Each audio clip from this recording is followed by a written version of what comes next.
在今天节目的一开始，我们要来关注一张肺部的影像片。这位患者只有15岁，我们来看一下。对，他当时发生的症状有发热、咳嗽、咳痰、恶心、腹泻10天，呼吸困难5天，痰腺病毒 PCR 加，这是个非常严重的呼吸困难。那这个病情当时是一个什么样的情况？又是什么原因导致这么严重的病情呢？那接下来有请我们今天莅临节目组的专家给大家做一个解答。他是来自国家突发公共卫生事件应急专家库专家，首都医科大学附属北京朝阳医院西院儿科主任医师朱宏斌教授。有请。欢迎我们的朱主任，欢迎您。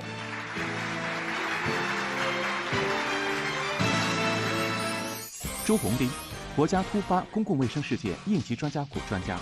首都医科大学附属北京朝阳医院西院儿科主任医师、副教授、博士，中国医疗保健国际交流促进会分子诊断学分会委员。我们看到这个片子，我也看不太懂，也看不出来到底是哪里不太正常，但是这些症状还挺严重的。对，本身就是发热起病的一个高热，来第一次就诊的时候呢，当时没有明显的咳嗽，只是高热啊，孩子整个一个虚弱的状态，都15岁了，可能需要人搀扶才能走进诊室。在这个发热过程中，逐渐就开始出现咳嗽、咳痰啊，包括后期还有这种恶心、腹泻这些症状。我们可以看到第一张片子是12号的，这个时候好像整块肺是有点偏白，然后到了23号就稍微能看到一些就是阴影的部分。那23号是更严重还是更轻了？这是经过治疗，23号还是相对轻了。12号是他的疾病的极期，对，基本上就是叫白肺啊，基本没有这个肺的这个正常的呼吸功能了。所以因为他有呼吸困难的症状，而且我们监测他这个通过这个止氧，就是止的这个脉氧，他这个血氧都不足，大概60%啊，这种比较严重的情况下，我们需要气管插管啊。给的比较高的，我们叫呼吸条件比较相对这个高的吸入氧浓度比较高的这个气道压力，还不能达到满意的血氧浓度的情况下，我们对它进行了转入这个呼吸 ICU， 进行这个 ECMO， 就是体外膜肺的呼吸支持治疗。这就已经是非常非常严重的情况了，具体的这个肺部功能已经是完全不能工作了。对，所以需要 ECMO 来替代它的这个肺部这个换气功能，来维持它的整个的生命系统啊。在治疗后，这个像8月19号，这个逐渐恢复。那时候对23号是已经明显的恢复了，那时候就不用这个，都基本上可以不用呼吸机了，可以正常的运转。对，当然那时候其实还是这个处于这个所谓我们叫拔管前的这种状态，就是拔这个呼吸机这个气管插管的这个前的状态。不过8月19号他已经就因为病情明显好转，已经脱离这个 ECMO 的治疗了啊，就不用这个最这个有这个强力的手段来支持他这个生命系统了啊。这是一个发展相对比较迅猛的啊，这是一个病例。那我非常好奇的是，究竟是什么原因导致病情这么的严重啊？这个后期我们在这个进一步的诊断和治疗过程中，发现他这个有这个气道分泌物里边有这个叫腺病毒，腺病毒的核酸阳性啊。现在目前这个新冠肺炎的诊断也是要一方面通过咽拭子，一方面也有通过这个我们叫下气道的深部的咳痰和一部分我们叫气道灌洗液，就是下一个这个支气管镜来进行深部的灌洗啊，灌洗出的液体做PCR 的检测啊。 PCR 就是一个英文的简称了，是叫聚合酶链式反应的一个，把我们这个要检测样本里的这个核酸，对吧？病毒的核酸进行倍增以后，来放到晶片里头，我们对它进行测序啊。测序这个结果，我们会比对一些标准的病毒的样本，来看它和哪个符合。像这次就是这个新型冠状病毒做了这个 PCR， 就是这个聚合酶链式反应，做它这个病毒的这个扩增以后，对比我们已经发现的病毒标本，没有可对照上的。所以命名它是一个。当然，它总体来讲还是跟这个冠状病毒属的冠状病毒有比较大的相似性，所以我们会命名它是叫新型冠状病毒。WHO 呢，15年以后，它规定了有这个命名原则，就不能以这个所谓人物、动物、食物、地点和职业这些有特指性的这个名词来命名这个病毒啊，只能用一些中性的一般的词汇来命名这个病毒。所以这个疾病被命名为这个 coronavirus disease-19。这个表现其实也跟这个腺病毒这个病例的腺病毒类似啊，也有这么一个发展的过程。有一部分重症的会发展成白肺啊，可能也会需要应用 ECMO 来进行呼吸支持。当然，是不是能够度过？因为有的可能在这个疾病急期它会是白肺，后期它可能有一个病毒清除恢复的过程。我们得通过我们的治疗和它自身的恢复以后，它还能恢复部分功能，撤掉 ECMO， 来逐渐达到的这个恢复，逐渐达到治愈的这么一过程。当然，这次这个新冠病毒的感染肺炎，我们也在治疗观察过程中，是不是会出现这种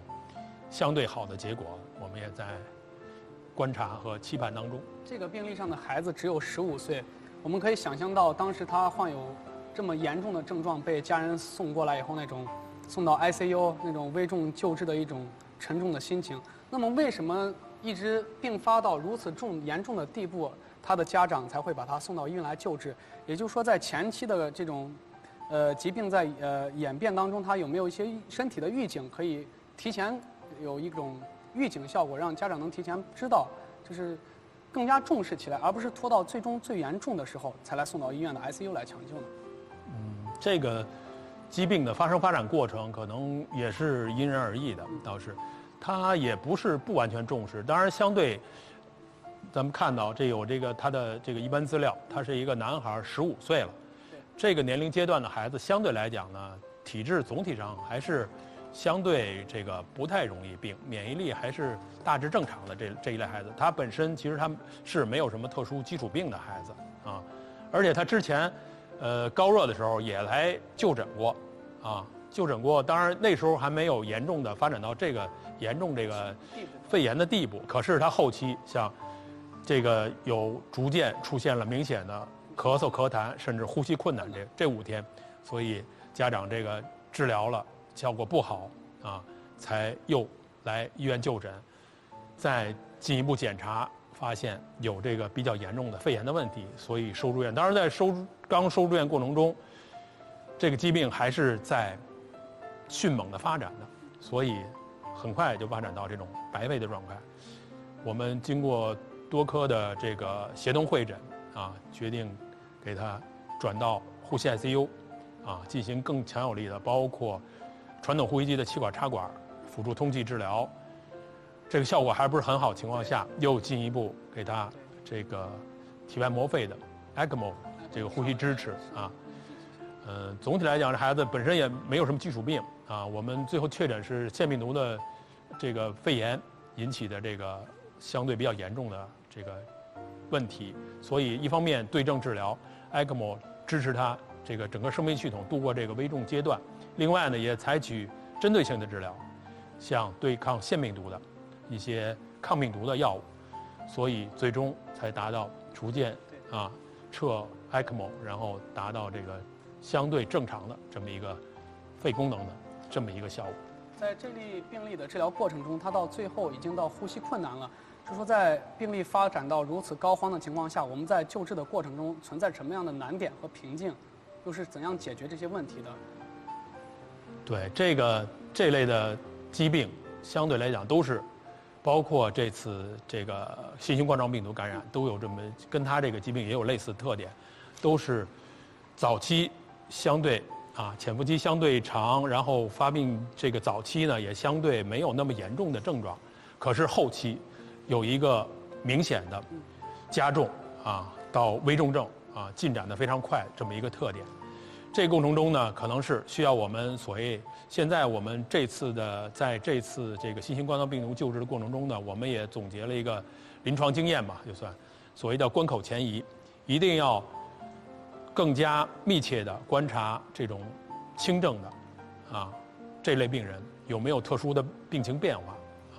包括他自觉症状，就是有没有自觉的呼吸困难、自觉的咳嗽频繁加重有没有这个乏力或者是精神状态这个非常差这种状态。另外呢，我们也要做一些相应的化验检查包括一些无创的，刚才提到的这个经皮侧的这个血氧的监测，包括呼吸心率的监测，还有我们一些这个化验的指标，包括这个血生化，还有一些酶学的监测像有一些合并像特殊心肌炎心血管系统损害的，可能会有一些像心肌酶方面的早期的表现，都会在血液检查方面可能会有所表现。所以呢，我们叫关口前移，在这些轻症病人中仔细观察做一些相对应的检查，提前发现这些可能会发展成重症的这种病例，来及时的阻止它不发展成这么严重，或者一旦发展呢，及早的救治包括这个病例，包括我们在这次诊疗过程中都有相类似的这个经验教训。我们也在当时其实也做了，包括这种所谓流行病学调查，家里有没有，对吧？老人有没有特殊的疾病，或者家里接触的人有没有会有什么特殊疾病，或者有家庭，或者是有没有你们目前没有发现到的，我们帮你们梳理一下有没有这种类似聚集性发病，有人有类似症状我们也一方面帮家庭梳理，一方面也是做家长的这种安抚工作和征求他这个知情同意这方面工作同时进行，对孩子这个救治也起到了非常好的作用。这个发现的还算比较及时救治的也算比较成功，这个案例。当然有一部分可能也会有，尤其一些可能成年人，包括有一些老年人有基础疾病的，可能也不一定。就说，一个是本身可能治疗我们相对投入的医护这个人力成本和一些医用耗材的这个成本都会相对比较大另外，在这过程中也有一些特殊因素来影响它最终的结局，可能尤其一些刚才提到的有基础疾病的或者老年人，有可能最终结局是不好的，可能也会有这个相对应的这个所谓这个心理疏导包括这个后期的这个安抚的问题。我们都知道 ICU 是不让家属进入的那当这个孩子在 ICU 抢救的时候，这父母守在门外，这个心情真的是可想而知的。基本就是24小时不走，然后当然我们会有病情会及时通报。后期他在恢复过程中，他有意识了以后，也是允许短时间探视的，就是也是做好防护情况下，因为这个疾病还是有可能有传染性腺病毒。其实，在婴儿阶段，大多数人都被感染，或轻或重的可能会被感染过，因为目前腺病毒还有没有疫苗的也或轻或重感染过，可能大多数不会在青少年或成年阶段再发病了。可是，在特殊免疫阶段，可能也会出现这种极端的个例。那现在这个孩子怎么样了？后续没有一些后遗症吗？对，短期内反正我们半年、1年后期这个随访还是正常的。对，来复诊的时候还是正常的，包括生长发育，包括其他的，因为它可能造成可能这种没有这个正常的肺的换气功能，可能造成全身的缺氧。大家理解，全身缺氧其实最重要损害的就是大脑，对吧？大脑是我们全身这个需氧最大的一个器官，而且它缺氧以后，它如果长时间缺氧，它的损伤是不可逆的，可能会造成一些特殊的智力或者是肢体活动的这个异常，就是这些后遗症了。他目前反正倒没有发现这一类的明显的后遗症，所以跟我们治疗比较及时也有非常大的关系。真的是不幸当中的万幸，对，多亏了咱们院方的努力的救治。对，就是我们这个团队在救治这类患者的时候，是用的如何等级的防护？我们也是比较快的就诊断出来它是一个腺病毒的感染。腺病毒其实在这个日常生活中，包括小的婴幼儿也是相对比较常见的。腺病毒感染和呼吸道病毒感染，在尤其是2岁之内的婴幼儿，也容易引起这种重症的。我们儿科是相对常见的，可是，在真是15岁的孩子里边，相对来讲，腺病毒造成这么严重的还是少见的病例。所以我们这种防护的水平倒不是特别高的水平，只是就是一般的戴一个医用口罩，有一些特殊操作，包括气管插管啊这些特殊操作情况下，可能会做一些加强的防护。咳嗽。您现在正在收看的是由陕西省卫生健康委员会主办、陕西省健康教育中心承办的百姓健康。同时，百姓健康也推出了陕西百姓健康的公众号、网站、杂志、报纸、广播、短信等多平台互动，共同合力为百姓健康保驾护航。也欢迎您的积极参与。如果您有任何健康方面的问题的话，也欢迎您拨打我们的卫生健康热线029-12320。那我们的陕西百姓健康栏目呢，也在微信平台还有手机客户端推出了很多的互动活动。那下面有请我们的嘉宾主持磊磊给我们介绍一下。欢迎大家搜索微信公众号“陕西百姓健康”，或者扫描屏幕下方的二维码，登录微信“健康陕西8大细胞学习平台”，获取健康知识，积攒阅读积分，兑换现金红包。健康陕西，我行动，从学习答题开始。那接着进行我们今天的节目啊，朱主任，我有个问题想问您。我有朋友的孩子在幼儿园啊，老是传染同班小朋友的咳嗽，然后回家就咳得不停。那究竟什么样的咳嗽是会传染给别人的呢？这个也看孩子的自身情况和外界接触的环境的情况。理论上，感染性的咳嗽、呼吸道感染，都可能会传播给易感的孩子。当然，有一些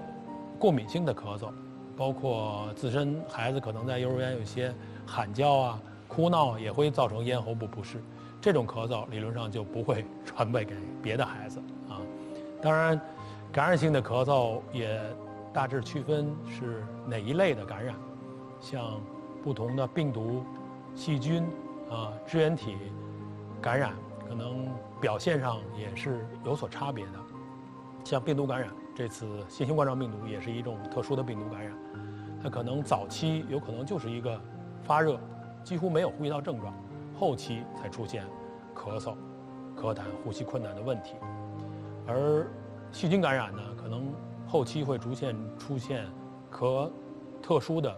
黄黏痰甚至血痰这种问题啊。一些支原体感染，有一些孩子甚至都基本没有咳嗽，可是会有呼吸困难啊、胸痛或者一些特殊肺外表现，也会是有肺炎的问题。这类的感染性的咳嗽，我们要注意预防隔离啊，像孩子回家以后洗手啊、漱口啊，就有一些可能这个包括在幼儿园中日常应用的这个物品，可能也要做一些适当的消毒和清洁的处理啊，这样杜绝它从幼儿园、从其他孩子或者外界环境中造成的这种呼吸道感染而引发的咳嗽。那么我想问一下，就是到您科室来就诊的这些患者，就是幼儿园的还有小学的这些学生，他们都是在哪一个季节是咳嗽呀这种的高发病期？并且就是说是幼儿园的学生、小学的学生，不同年龄段的学生，哪一个更加容易感染？总体来讲呢，按年龄阶段分，还是相对幼儿园阶段的啊，相对来讲会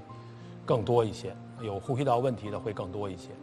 因为本身尤其是新入园的这些孩子啊，需要适应这么一个巨大的这个环境的这个变化啊，包括外界的压力，包括这个环境接触的人都有一个巨大的变化，孩子从生理上、心理上都有一个适应过程，这适应过程中都会可能出现偏差，最常见的也是造成这个呼吸系统感染的问题，因为整体这个身体状况处于一个不正常状态的话，整体免疫力是下降的，而相对来讲呢，人体跟外界接触的这几大这个系统里边，呼吸系统和消化系统对外界接触的是比较密切的，而呼吸系统呢，基本上孩子没有太有效的这种，包括物理屏障，包括生物屏障和免疫屏障都不是很完善的啊。物理屏障包括一些这个气道的这个粘液啊，像一些鼻毛啊这些过滤系统，对吧？生物屏障包括黏膜上的一些定植的细菌和一些正常的我们叫气道里的腺胞粘液系统，它都可以清除我们已经进入这个呼吸道的一些特殊的病原体。免疫屏障就是我们这个细胞和这个抗体层面的这些免疫系统。孩子在这几方面都是发育不完善的，尤其是在小的幼儿阶段，就是刚上幼儿园这一阶段的孩子。所以还是总体来讲，还是幼儿园阶段的小的这种幼儿呼吸道疾病的发生率会明显高于学龄期的孩子啊。当然，学龄期孩子也有他自身的特点啊，像冬春季啊，在期末这一阶段啊，学龄期的孩子课业负担会是比较重的啊，可能会打破他平时的这种正常的作息啊这个习惯，包括比较重的这种课业负担也会造成他的心理压力，会影响他的整体的身体的这个免疫机能。再加上这一阶段可能都是需要这个集中的做一些复习呀、测验呀、考试啊，家长也会比较这个心切的要求孩子可能有一个这个学习上的进步，所以轻微有点这个不舒服，可能也会要求这个夜间咳嗽为主。您也出过一篇论文，是关于这个身边的环境对儿童咳喘的一些影响。我们也来看一下这个大屏幕，究竟有哪一些的因素会影响儿童的咳嗽？至少在短时期内会造成明显的气道高反应性，包括感染后的一些免疫力低下这类的问题啊。所以我们在治疗过程中就要不断加强这方面的问题。像也有一些现在有一些病人应用所谓这种叫恢复期的血清进行治疗，就是增强病人这类的免疫力。至于再有长远的影响，因为这个目前这次新型冠状病毒还是一个新发的传染病，至于再长远的影响，还需要我们在临床过程中不断的观察和积累经验啊。以我的经验看，可能这个还是后期还是会有，尤其如果青少年发病，可能对他，包括青少年以后和成人期，可能还会有影响的啊。这是一个重要的一个肺部的感染史啊。过去也有嘛，现在这个包括一些体检过程中，像照胸片，有些体检要照胸片，这过程中发现有的，尤其这个老年人。就是中年人以上吧，有肺部的钙化灶，这钙化灶提示就是过去有过肺部的炎症，尤其是结核病、肺结核的感染，它可能后期被局限住也经过治疗或者未经过规范治疗，自己免疫力提高了以后，这个结核被控制住以后，可能会遗留下这么一个钙化灶，就是这个点已经被一些所谓这种碳酸盐沉积了，这个部位已经没有正常肺的功能了，只是在检查的时候发现这也是就是之前有一个结核的感染造成的后期的这么一个表现。现在目前不说嘛，这个新型冠状病毒看这个发展趋势，有可能有一部分孩子也会造成类似的，像有的后期的肺的纤维化的问题，还有肺的这个所谓支气管扩张的问题，有可能会因为这个重症的肺炎而造成这个后遗症。对，呼吸道疾病的问题，就是刚才也反复提到了，虽然随着我们这个医疗条件的改善整体社会的这个进步，这个呼吸道疾病已经退居次席了，可是还是严重威胁儿童生命健康和生长发育的一个重要的疾病。过去我们一直从这个上世纪一直到本世纪初，呼吸道疾病都是第一位的威胁儿童正常健康的这么一个杀手其他的还有像消化道疾病像肠炎，刚才提到痢疾，呼吸道疾病主要就是肺炎，对吧？当然各种病毒性肺炎、细菌肺炎都有，所以现在我们也开发出一些像疫苗，对吧，来预防这类的疾病其他的当然还有这个。过去还有营养性疾病，所谓中国儿童的4大基础病里面，第一位的就是呼吸道的肺炎，第2位的是消化道的肠炎，第3位的和第4位的都是一些营养性疾病，佝偻病和缺铁性贫血就跟那时候的可能这个生活条件不好，对经济条件不好、营养不良造成的这个疾病。随着这个营养性疾病的相对去除啊，还有这个感染性疾病的相对控制，可能这个刚才提到的过敏性疾病也是逐步凸显它的这个特殊位置。当然，现在还是反复强调，呼吸道感染包括这次新冠病毒感染造成的肺炎。当然，这次主要在成人这个爆发的比较多，而且重症的相对多。在儿童呢有病例，可是相对重症的和死亡的目前还极少见啊。所以这也又一次提示我们，呼吸道疾病还是一个这个所谓不能忽视的重要的因素。所以在儿童这个慢性咳嗽里边，我们也要考虑是不是有呼吸道疾病，包括呼吸道感染性疾病的反复的这种造成孩子这种长期千言不愈的咳嗽的问题。那这个环境烟草暴露可不可以理解为就是二手烟呢？可以大致这么理解啊。环境烟草暴露的范围里，比烟草烟可能这个二手烟的这个概念可能更广一些啊。因为环境烟草暴露是我们整体的这个，包括主要是在家庭和这个相对封闭的场所内，有这种烟草的暴露。烟草主要就是吸烟造成的嘛。当然，吸烟我们这个仔细的区分，它也有所谓这个主流的烟雾和旁流的烟雾，就是侧流的烟雾。像二手烟呢，主要这种侧流的烟雾。当然，其他也有这个，包括衣物啊，包括家具这个地毯啊这些表面的附着，对，也会激起这种甚至有的人叫三手烟，啊，这个因为儿童嘛，相对来讲这个位置比较低，可能在一些这个粉尘沉降的过程中，它是受害最严重的，啊，所以呢，我们有一个相对这个总的称呼，比较规范称呼，就叫这种环境烟草暴露，是整个这个人体系统，其实不仅是呼吸系统，包括它的皮肤，包括它的消化系统，都暴露在这个烟草这个污染当中啊。当然，至于是造成什么损害，也看这个暴露的程度、时间，还有个人的体质都有关系。那其实前3点比较好理解啊，那最后一点，这个人均居住房面积，跟这个儿童咳喘有什么关系呢？对，这也是我们在调查问卷当中设立的这么一个条目啊。可是我们在这个调查过程中做一些相关性的分析里面，其中这个所谓叫人均住房面积，跟孩子这个慢性咳嗽有一些相关性的，就是有一些所谓我们叫负相关，就是相对这个人均住房面积越小，孩子出现这种慢性咳嗽几率相对越高啊。当然我们只是在这个，当然这里边也有各种方面的因素了啊，可能这个人均住房面积小，可能就是他的相对收入少，也可能是不是孩子有这种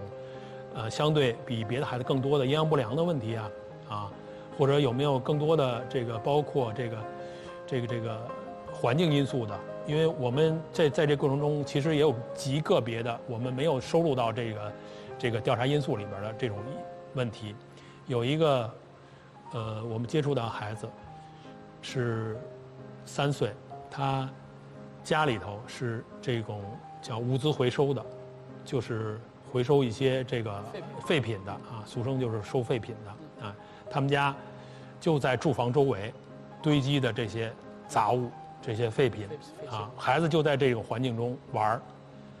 这孩子反复的呼吸道的问题，而且还有后来我们还查，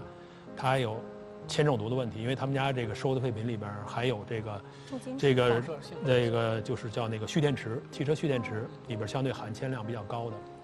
孩子在这个环境中不断的触摸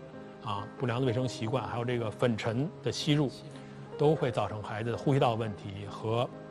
这个特殊重金属中毒，那也会影响到孩子整体的免疫水平，甚至生长发育的问题。所以我们会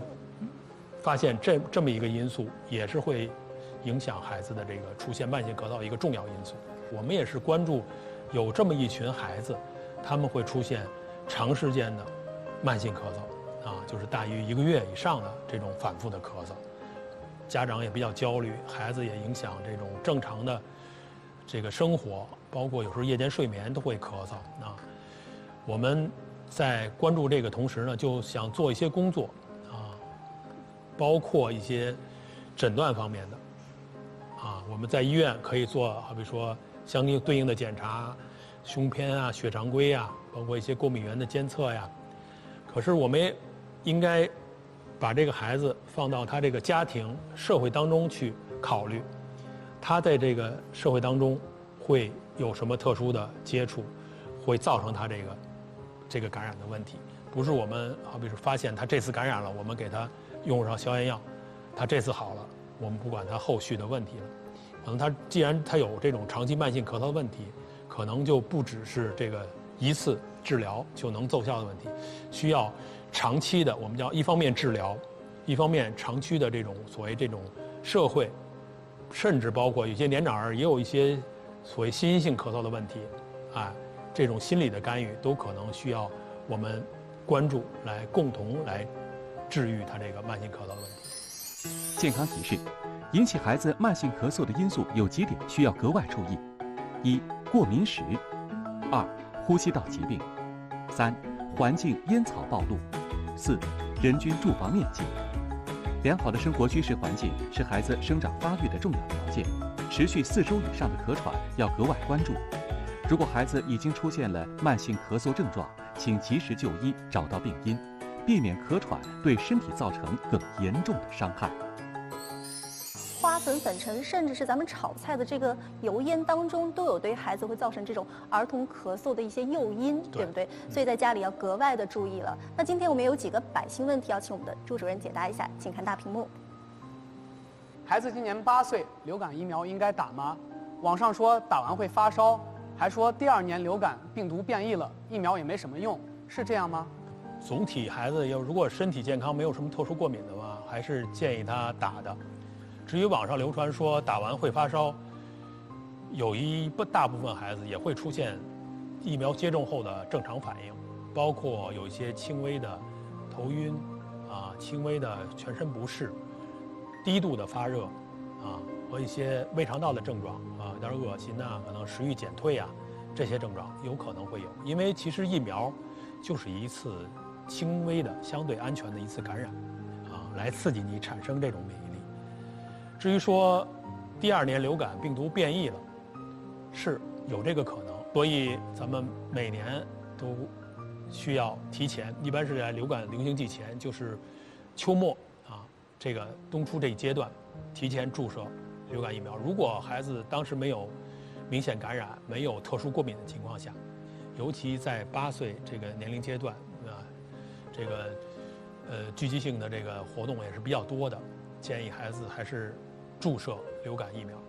朱主任今天跟我们分享了很多还分析了儿童咳喘的诱因，还有如何做一些防护的工作。再一次感谢朱主任做客我们的百姓健康，关注健康，服务百姓，建好健康细胞，助力健康陕西。欢迎您收看由陕西省卫生健康委员会主办、陕西省健康教育中心承办的百姓健康。同时，百姓健康也推出了陕西百姓健康公众号、网站、报纸、杂志、广播、短信等多平台互动，共同合力为百姓健康保驾护航。也欢迎您的积极参与。如果您有任何关于健康方面的问题的话，也欢迎您拨打我们的卫生健康热线029-12320。好了，今天节目就是这样了，感谢您的收看，我们下一期的百姓健康不见不散。